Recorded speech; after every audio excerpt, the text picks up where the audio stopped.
By the way, this is SJO Creative.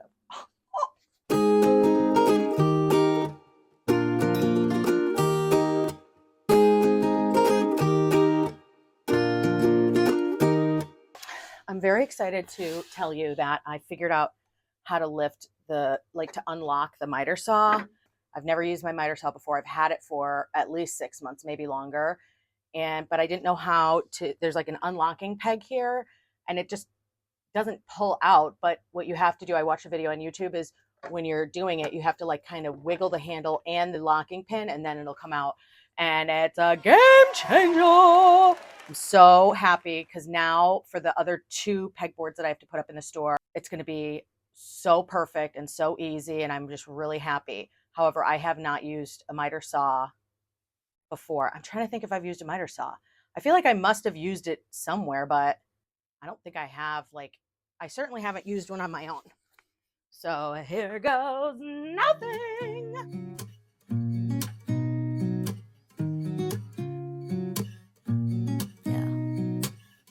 Here's to the good days, here's to the sorrows. If this is a mistake, I know about tomorrow.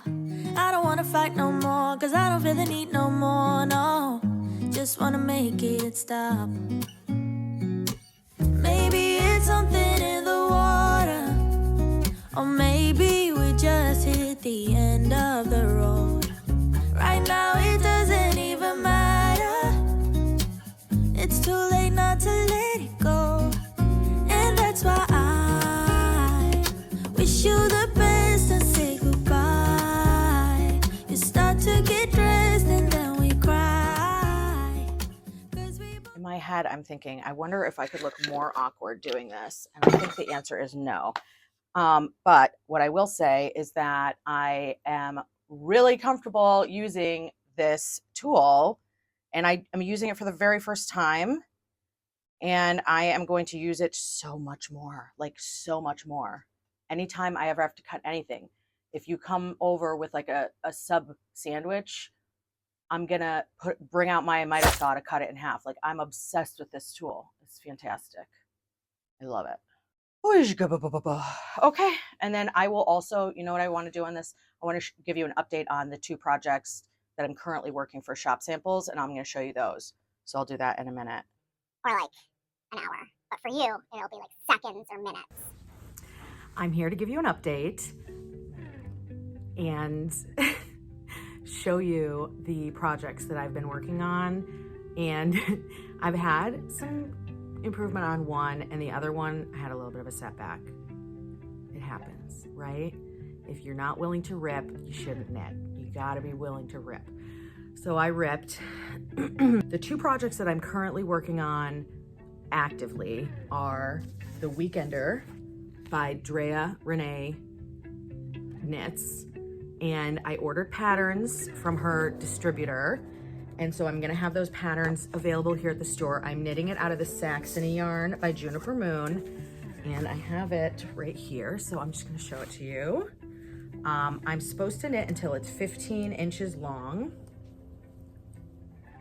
I think I have like at least triple what I had when I showed it to you the last time. So we're almost there. I think I might be at like 13 inches. And I have used 4 balls so far of yarn. They're 50-gram balls. And I'm doing the smallest size because I have small size mannequins. But it's really, like, the bust is a 39-inch because it's supposed to be oversized and boxy. And the instructions are like super easy to follow. And yeah, I just got the hard copy. I bought my version just off Ravelry. Okay, so the second thing that I've been working on, you guys are gonna die. Look, I have had, I'm like at the same spot I was because I had gotten through the second brioche area and then my needle broke. Okay, so, all right, it happens. It's something that happens. But as I'm trying to like fix it and make sure I don't lose anything, the other side broke, okay? And then I dropped like, I don't know, maybe like this far in. All of this was dropped, but it was brioche. And so I kept trying to fix it, and it just was not looking good enough. I think it was passable, but it wasn't good enough because stuff dropped down and I had to pick it up.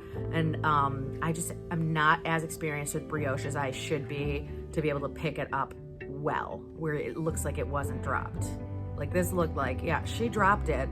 She tried to make it right and she kept going. So I ripped back to this section and got it on another needle. Now, this was sitting on my couch here in the store. I was meeting with another rep and I kind of leaned like that and I broke this needle now. So I have another pair of 7s.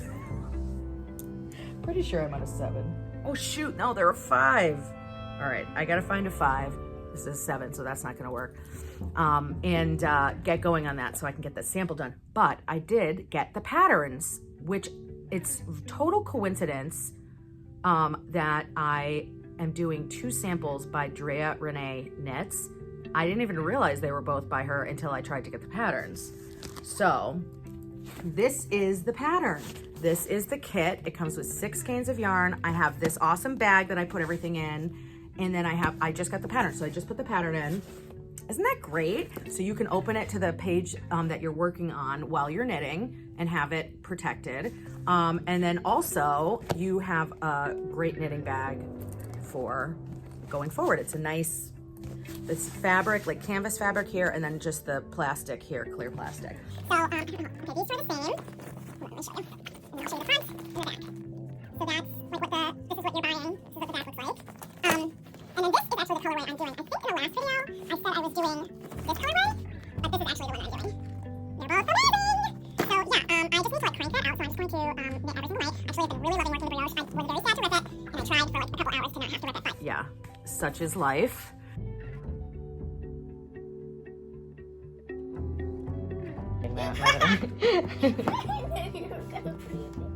All right.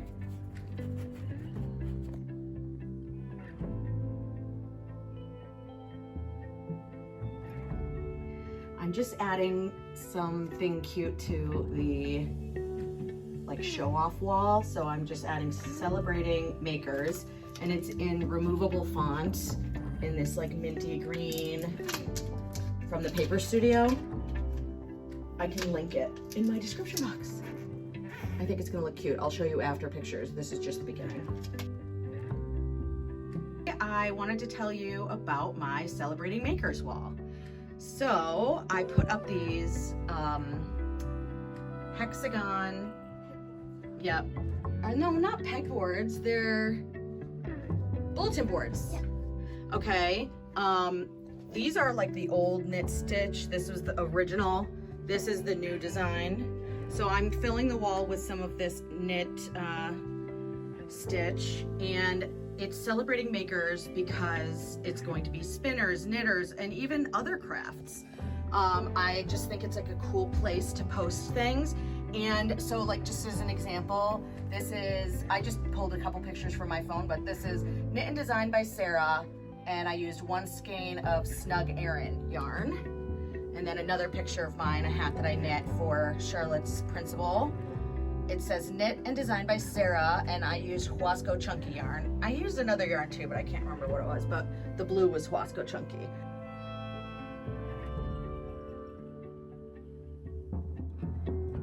I have a couple tables that I've brought in that I want to use for like a knitting table where we can have chairs around it for like lessons, or if people just want to come and sit and knit or crochet or do any kind of craft at all. I really think of this space much more as a maker's studio than just a yarn shop. But for sure, we're focusing on fibers, okay? Because that's my specialty. Yeah, so thank you so much for watching this vlog, podcast. I'm not sure what I should call it, but I hope you're excited just like I am and seeing the progress. And the next vlog that I post, I will have opened the store. And so wish me luck. I'm gonna do a soft opening and then a grand opening when we get back from my little sister's getting married overseas. And so we're going there for 10 days. When we get back, I'm gonna do a grand opening, like shindig. All right, have an awesome week. And yeah, get knitting, get crocheting, start making something. You can do it. All right, bye.